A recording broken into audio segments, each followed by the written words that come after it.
दोस्तों, कलेक्टर साहब एक आलीशान बंगले में अपने परिवार के साथ रहते थे। एक दिन उनके बंगले पर एक बूढ़ी औरत आती है जिसने सर पर एक गठरी रखी थी। उस गठरी में बच्चों के खिलौने और कुछ नई साड़ियां भी थी। वो गेट पर खड़े गार्ड से बोलती है कि मुझे अंदर जाना है। तो गार्ड उन्हें अंदर जाने से रोकता है और पूछता है कि आपका यहाँ क्या काम है और किससे मिलना चाहती हो। तो बूढ़ी औरत बताती है कि मैं तुम्हारे साहब की माँ हूँ और मैं उन्हीं से मिलने के लिए गांव से आई हूँ। इस बात को सुनकर गार्ड हैरान रह जाता है क्योंकि उस बूढ़ी अम्मा की हालत बहुत खराब थी। उसने फटे पुराने मैले कपड़े पहने हुए थे और सर पर एक गठरी रख रखी थी। उसको देखकर लगता था कि जैसे कोई भिखारी हो। गार्ड को बूढ़ी अम्मा को देखकर उसकी बातों का यकीन नहीं होता है, लेकिन फिर भी वो उसे छाया में बैठा देता है और अंदर जाकर उस बूढ़ी अम्मा के बारे में अपने साहब से बता देता है। अब जब तक उसके साहब ये बात सुनते हैं तो तुरंत घर से बाहर आते हैं। उनके साथ उनकी पत्नी भी बाहर ही आ जाती है। गेट के बाहर बैठी अपनी बूढ़ी अम्मा को कलेक्टर साहब पहचानने से मना कर देते हैं। कहते हैं कि देखिए, मैं आपको नहीं जानता। कौन हो आप और यहाँ किस लिए आई हो? लेकिन उनकी माँ देखते ही पहचान जाती हैं। वो समझ चुकी थी कि मेरा बेटा अब कामयाब हो गया है, तो कामयाबी के गुरूर में मुझे पहचानने से भी इनकार कर रहा है। ये सब देखकर बूढ़ी अम्मा की आंखों में आंसू आ जाते हैं और रोते हुए कहती हैं, ठीक है बेटा, मुझे माफ कर देना। शायद मुझसे ही कोई गलती हो गई है। शायद मेरा बेटा कोई और ही है। मुझे बुढ़ापे में सही से घर याद नहीं रहा। इतना कहकर वो बुढ़िया वापस लौटने लगती है। तो उधर उसका बेटा भी अपनी पत्नी के साथ घर के अंदर चला जाता है। लेकिन बुढ़िया वहां से जाने से पहले गार्ड को अपने पास बुलाती है और उससे एक चिट्ठी लिखने को बोलती है। गार्ड अम्मा के कहने पर एक चिट्ठी को लिख देता है। फिर वो बूढ़ी अम्मा कहती है कि ये चिट्ठी अपने साहब को ही दे देना। अब मैं यहाँ से जा रही हूँ। आखिर बूढ़ी अम्मा ने क्या लिखवाया था उस चिट्ठी के अंदर और क्यों उनके बेटे ने उन्हें पहचानने से भी इनकार कर दिया था? आइए जानते हैं पूरी कहानी की सच्चाई इस वीडियो में। लेकिन वीडियो को शुरू करने से पहले बस आप सभी से एक ही निवेदन है कि आप इस वीडियो को एक लाइक कर दीजिए और चैनल को भी सब्सक्राइब कर लीजिए। चलते हैं कहानी की शुरुआत में। दोस्तों, ये कहानी है यूपी के बहराइच की। बहराइच में एक पति पत्नी रहा करते थे। पति का नाम सोहन होता है और उनकी पत्नी का नाम बिमला देवी होता है। उनकी शादी को 8 साल हो चुके हैं, लेकिन अभी तक उन्हें बच्चे की खुशी नसीब नहीं हुई थी। वो लोग बहुत परेशान हो जाते हैं। जहाँ कहीं भी कोई बता दिया करता है उसी डॉक्टर से अपना इलाज कराया करते थे। और जो भी मंदिर जाने के लिए कोई बोल देता तो वो हर जगह जाकर अपने संतान के लिए मिन्नतें किया करते थे। इसी आशा में कुछ समय और बीत गया और कुछ टाइम के बाद बिमला देवी को पता चलता है कि वो गर्भवती हैं। ये खबर वो अपने पति सोहन को भी सुनाती हैं। ये खबर सुनते ही सोहन और उनकी पत्नी खुशी के मारे झूमने लगते हैं। सोहन लंबे समय से संतान न होने की चिंता में डूबा रहता था और शराब भी पीने लगा था।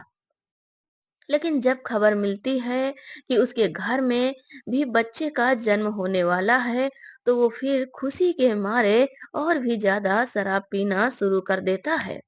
और धीरे धीरे उसकी पत्नी की डिलीवरी का समय भी करीब आ जाता है। लेकिन डिलीवरी का समय जैसे जैसे करीब आ रहा था, तो सोहन को भी पता चलता है कि शराब पीने के वजह से उसका लीवर खराब हो चुका है, जिस वजह से 2-3 महीने के अंदर अंदर ही उसकी मौत हो जाएगी। क्योंकि इस बीमारी का इलाज वो करा नहीं सकता था, गरीब लोग थे, इतना पैसा रुपया उसके पास नहीं था। अब इस बीमारी के चलते वो बहुत ज़्यादा परेशान रहता है। अंदर ही अंदर घुट-घुट कर रहने लगता है, लेकिन अपनी पत्नी को इस बारे में भनक भी नहीं लगने देता। अब इस डिलीवरी का समय भी आ जाता है और सोहन की पत्नी बिमला एक फूल से लड़के को जन्म देती है। लड़के की पैदाइश को लेकर घर में खुशी का माहौल बन जाता है। इधर सोहन अपनी बीमारी को लेकर परेशान था, लेकिन सोचता है कि चलो कोई बात नहीं है, मुझे एक औलाद तो नसीब हो गई, इससे मेरा वंश तो चलता ही रहेगा। अब वो इस खुशी के अवसर पर और भी अधिक शराब का सेवन करने लगता है। अब शराब का अधिक सेवन करने से उनकी बीमारी और भी तेज रफ्तार पकड़ लेती है और इसी कारण एक दिन उनकी अचानक मौत हो जाती है। अब घर दो माहौल में तब्दील हो जाता है।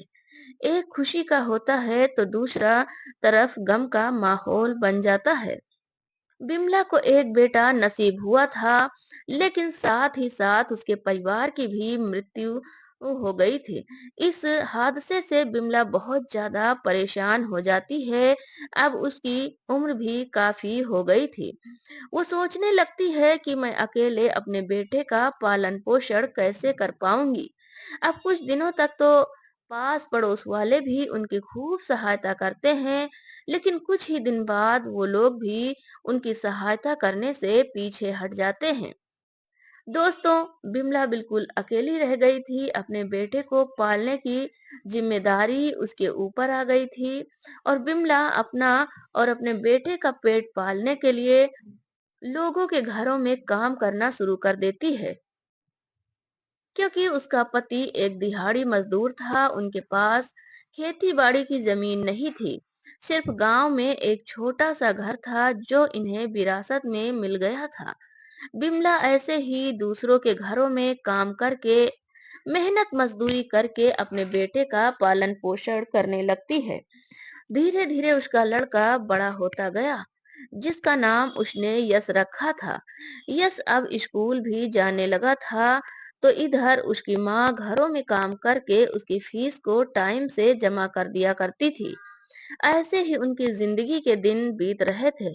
यश अब 10वीं कक्षा में आ चुका था।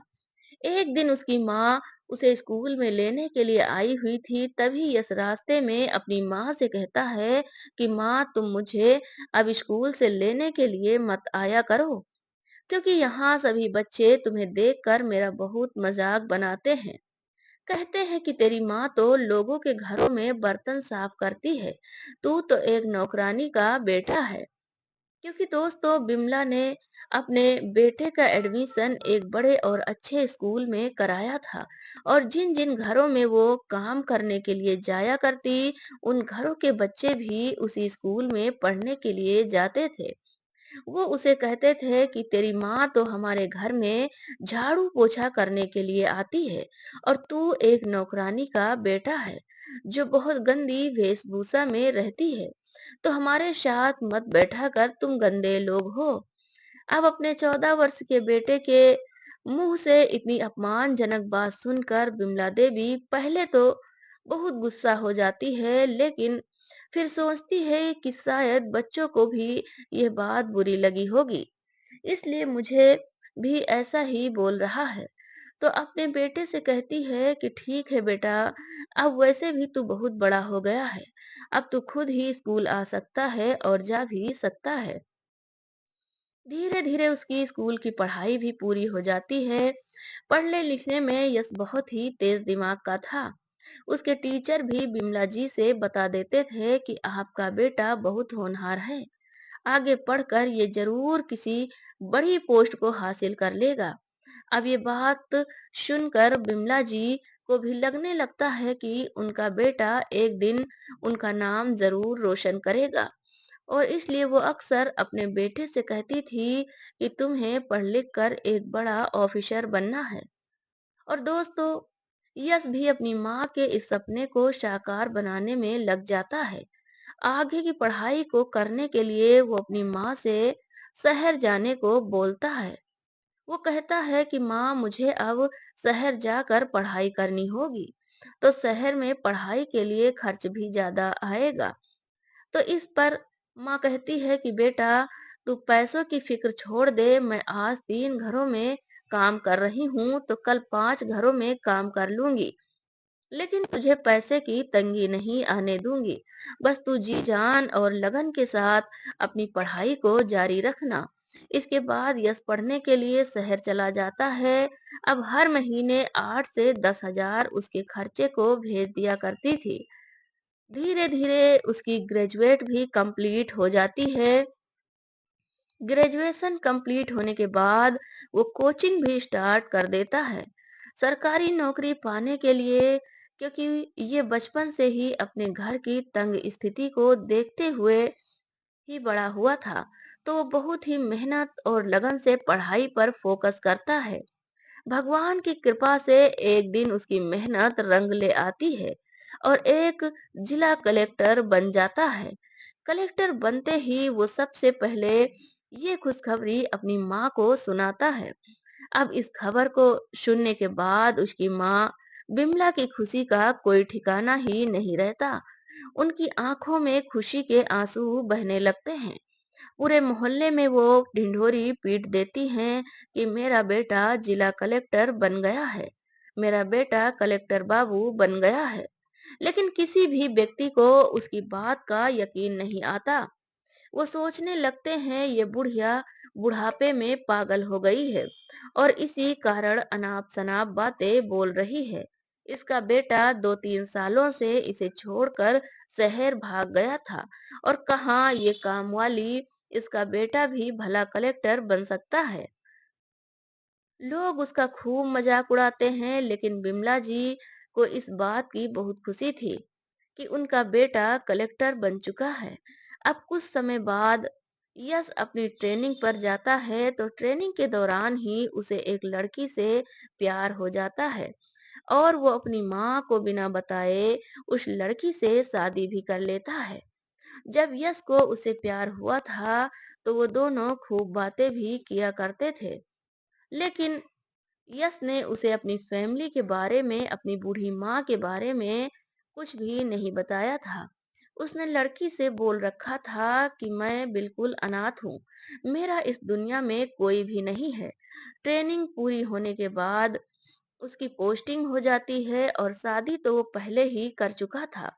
फिर एक दिन वो ये बात अपनी माँ से बता देता है, तो ये बात सुनते ही उसकी माँ रोने लगती हैं, क्योंकि बिमला जी ने बड़े सपने सजा रखे थे अपने बेटे की शादी को लेकर और उनके बेटे ने उनके सपने को एक ही झटके में चकनाचूर कर दिया था। इसके बाद वो काफी सारी बातें करते हैं। यश अपनी माँ से बताता है कि माँ मैं यहीं शहर में नौकरी कर रहा हूँ, मुझे रहने के लिए एक बड़ा आलीशान सरकारी बंगला भी मिला हुआ है। मैं अपनी पत्नी के साथ यहाँ हंसी खुशी रह रहा हूँ। वो अपनी माँ को अपना एड्रेस भी बता देता है, तो उसकी माँ कहती है कि बेटा तू मुझे यहाँ से लेने के लिए कब आएगा? कम से कम मुझसे मिलने के लिए तो आ ही जाओ। मेरी बहू से मुझे कब मिलाएगा? बहू को एक बार मुझे दिखा तो दे। लेकिन यह सभी बातों को घुमा फिरा कर टाल देता था। बोल देता था कि माँ समय आने पर मैं आपको लेने भी आऊंगा और तुम्हारी बहू से भी मुलाकात कराऊंगा। इस तरह से 2 साल और भी बीत जाते हैं। यश फिर एक दिन अपनी माँ को फोन करके खबर देता है कि माँ मुबारक हो, तुम दादी बन गई हो, तुम्हारी बहू ने एक बेटे को जन्म दिया है। अब इस बात को सुनकर बूढ़ी अम्मा के अरमान और भी ज्यादा बढ़ जाते हैं, क्योंकि अभी तक तो उन्होंने अपनी बहू को भी नहीं देखा था और अब उन्हें एक पोते की खुशी भी नसीब हो चुकी थी। यही सब बातें सोच सोच कर बूढ़ी अम्मा की बेचैनी बढ़ने लगती है। वो बहुत ज्यादा परेशान हो जाती हैं। वो फिर एक बार अपने बेटे से पूछती हैं कि बेटा तू मुझे लेने के लिए कब आएगा? यहाँ सभी लोग मेरा मजाक बनाते हैं, कहते हैं बुढ़िया बुढ़ापे में सठिया गई है और पागल हो गई है, जो खामखा सभी से कहती रहती है कि मेरा बेटा कलेक्टर बन गया है। अगर वो इतना ही बड़ा कलेक्टर होता तो इसको ना जाने कब का यहाँ से अपने साथ ले गया होता। लेकिन इस पागल को कौन समझाए। लेकिन यश फिर से बात को टाल देता है, कहता है कि समय आने पर सबके मुंह अपने आप बंद कर दूंगा। अब दोस्तों, वो दादी बन चुकी थी और दादी बनने की खुशी उसे बहुत ज्यादा हो रही थी। तो बिमला जी के पास कुछ पैसे इकट्ठा थे। वो उन पैसों को लेकर खुद ही अपने बेटे से मिलने के लिए निकल पड़ती है। जो एड्रेस उसके बेटे ने बताया था, उसे वो याद था। पहले तो वो मार्केट में से अपनी बहू को देने के लिए साड़ी खरीदती है और पोते के लिए खिलौने खरीदती है। साथ में कुछ मिठाइयाँ भी ले लेती है। सभी सामान की एक गठरी बनाकर अपने सिर पर रख लेती है। उसके बाद ट्रेन पकड़कर इस शहर में पहुंच जाती है, जो शहर उसके बेटे ने बता रखा था। अब दोस्तों, उसे अपने बेटे के घर को ढूंढने में बहुत परेशानियों का सामना करना पड़ता है। लेकिन उसे अपने बेटे का नाम पता था। वो कलेक्टर भी है, इसलिए वो रिक्शा वाले से कहती है कि मुझे यस कलेक्टर बाबू के घर जाना है। मुझे कलेक्टर बाबू के घर ले चलो। वो रिक्शा वाले को एरिया बताती है और कहती है कि मैं कलेक्टर बाबू की माँ हूँ। पहले तो रिक्शे वाला भी उसकी बात का विश्वास नहीं करता, क्योंकि बुढ़िया बहुत ही गरीब थी और एक कलेक्टर की माँ ऐसी हालत में कैसे हो सकती है। लेकिन वो फिर भी कलेक्टर बाबू के घर तक उन्हें छोड़ देता है। कहता है कि अम्मा अब उतर जाइए, ये उन्हीं का घर है जिसे आप मिलना चाहती थी। उनका नाम भी यहाँ बाहर दीवार में प्लेट पर लिखा हुआ है।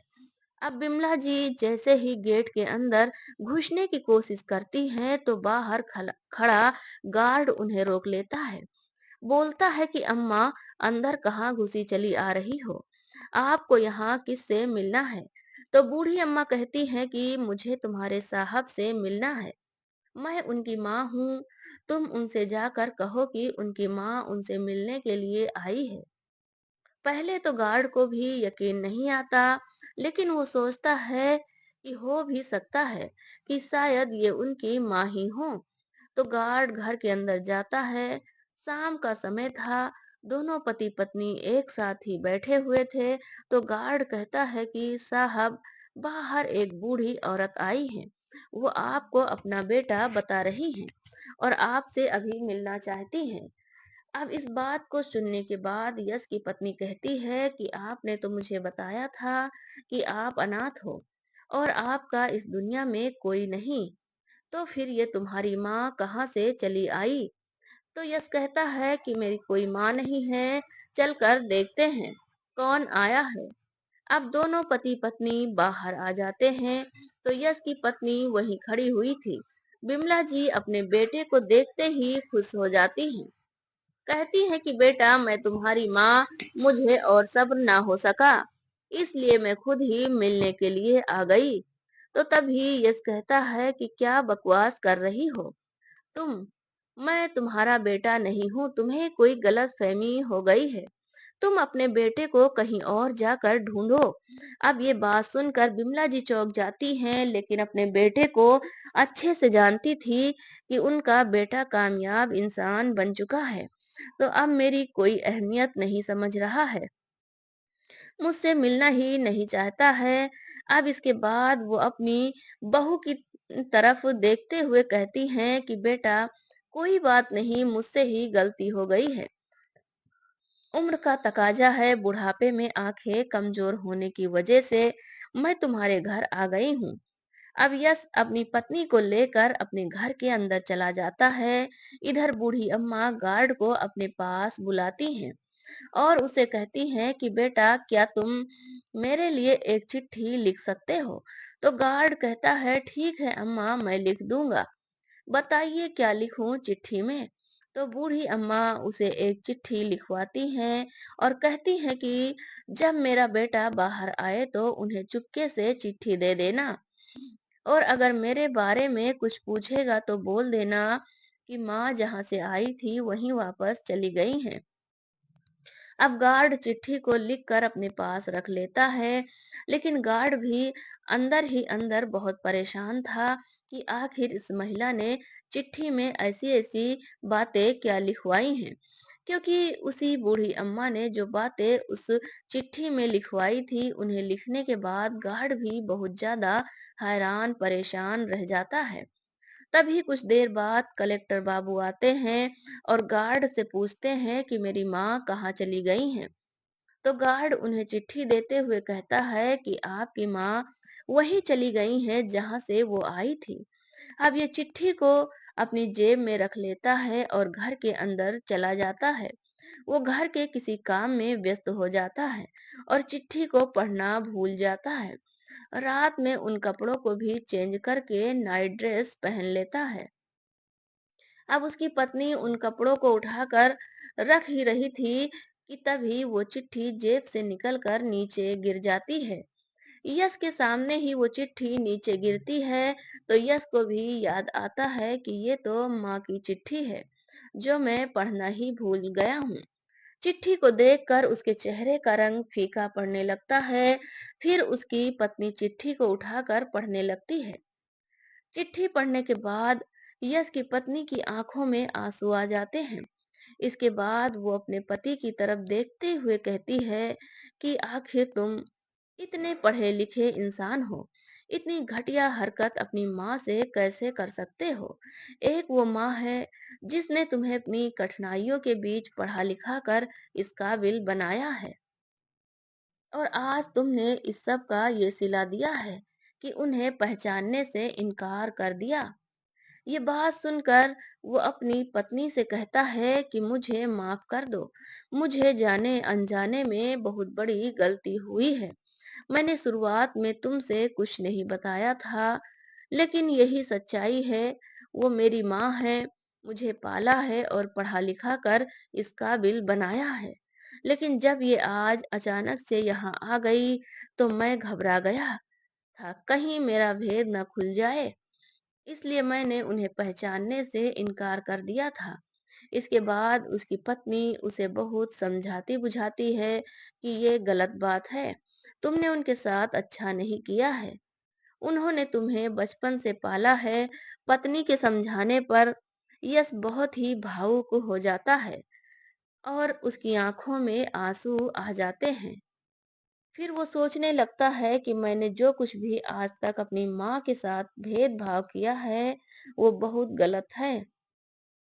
वो फैसला करता है कि सुबह सवेरे ही अपनी पत्नी और बेटे को लेकर गांव जाएगा, अपनी माँ से माफी मांगकर उन्हें भी अपने साथ लेकर आएगा। दोस्तों, आप भी सोच रहे होंगे कि आखिर बूढ़ी अम्मा ने उस चिट्ठी में ऐसा क्या लिखवाया था। दोस्तों, उस चिट्ठी में बूढ़ी अम्मा ने लिखवाया था कि बेटा, मैं तुझे पाल पोस कर इसलिए बड़ा नहीं किया था कि एक दिन तू मुझे भूल ही जाएगा और पहचानने से भी इनकार करेगा। लेकिन मैं समझ चुकी हूँ कि तुम अब बहुत बड़े आदमी बन गए हो और तुम्हें अब मेरी कोई जरूरत नहीं है। तुम्हारा अपना एक परिवार है। तो मैं दुआ करती हूँ कि तुम हमेशा खुश रहो और दुआ करती हूँ कि आगे चलकर तुम्हारा बेटा तुम्हें पहचानने से इनकार ना करे। ये सब बातें चिट्ठी में लिखी हुई थी। अब अगले दिन दोनों पति पत्नी अपने छोटे से बच्चे को लेकर इस गांव में पहुंचते हैं जहां उसकी माँ रहती थी। उसके बाद यश अपनी माँ के कदमों में गिर जाता है, उनसे हाथ जोड़कर माफी मांगता है और उसकी पत्नी भी अपनी सास का आशीर्वाद लेते हुए उनसे माफी मांगती है। अपने पति की नादानी को लेकर कहती है कि माँ, ये जो कुछ भी हुआ है सब मेरी वजह से ही हुआ है, क्योंकि उन्होंने मुझसे पहले बोल दिया था कि इनका इस दुनिया में कोई नहीं है, और जब आप हमारे सामने आई तो इन्हें कुछ भी समझ नहीं आया, इसलिए इन्होंने उल्टा सीधा बोल दिया था। लेकिन पूरी रात ये यही बात को सोच सोच कर रोते रहे हैं। इन्हें अपने किए पर बहुत पछतावा है। आप इन्हें माफ कर दीजिए। इसके बाद माँ की ममता भी जाग जाती है। वो अपने बेटे को गले से लगा लेती हैं और अपने पोते को गोद में उठा लेती हैं और इसके बाद पूरे मोहल्ले में कहती हैं कि देखो आज मेरा बेटा वापस मुझे लेने के लिए आ गया है, जो कि एक कलेक्टर भी बन गया है। अब ये सब देखकर सभी मोहल्ले वाले चौंक जाते हैं और सोचने लगते हैं कि ये बुढ़िया सच ही कहती थी कि इसका बेटा तो एक जिला कलेक्टर है। अब इसके बाद कलेक्टर साहब अपनी माँ को अपने साथ लेकर शहर आ जाते हैं और अपने घर में ही रखकर उनकी बहुत अच्छे से देखभाल करते हैं। उनकी पत्नी भी बिमला जी के साथ बहुत अच्छा व्यवहार रखती थी और बिमला जी पूरे दिन अपने पोते के साथ खेलते हुए खुश रहा करती थी। तो दोस्तों ये थी आज की कहानी जिसमें एक कलेक्टर साहब ने अपनी माँ को ही पहचानने से इनकार कर दिया था, जबकि माँ ने उन्हें बहुत कड़ी मेहनत से पाला था। ये सब दिन देखने के लिए नहीं, उन्होंने इतनी कठिनाइयां नहीं झेली थी। तो दोस्तों आपका क्या कहना है कलेक्टर साहब के बारे में और उनकी माँ के बारे में आपकी क्या राय है और उनकी पत्नी के बारे में आप क्या विचार रखते हैं हमें कमेंट करके जरूर बताइए। अगर कहानी आपको जरा भी पसंद आई हो तो हमारे यूट्यूब चैनल को सब्सक्राइब कर लीजिए और वीडियो को भी एक लाइक कर दीजिए। मिलते हैं फिर से एक नई कहानी के साथ, तब तक के लिए जय हिंद, जय भारत। आप सभी लोगों का बहुत बहुत धन्यवाद।